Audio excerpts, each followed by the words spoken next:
तर जळगावमध्ये सोन्याच्या दरानं 1.5 लाखांचा टप्पा पार केलाय, तर चांदीच्या दरानंही 3,20,000 रुपयांचा टप्पा पार केलाय।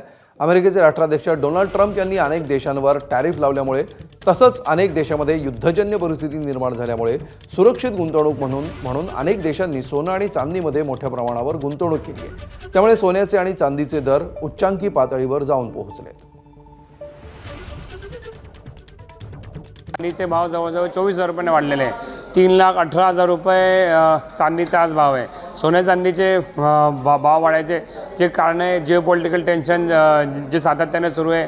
टॅरिफ रेट वॉर जो मागच्या वर्षी जो होता तो परत आता सुरू झालेला आहे। या टॅरिफ रेट वॉरमुळे जे मार्केट्स आहे एकदम अनस्टेबल झालेले आहे आणि अनस्टेबिलिटीमुळे ही इन्व्हेस्टमेंट जी आहे ही सोन्यामध्ये गेलेली आहे, कारण की जेव्हाही मार्केट अनस्टेबल होता ते सेफ्टीसाठी इन्व्हेस्टर आपली इन्व्हेस्टमेंट ही सेफ इन्व्हेस्टमेंटकडे वळवतात आणि सोनं चांदी हे सध्याच्या स्थितीत सेफ इन्व्हेस्टमेंट म्हणून झालेलं आहे।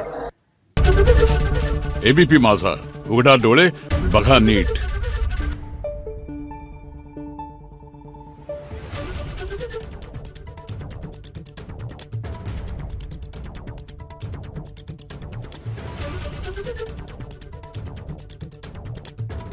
Thank you.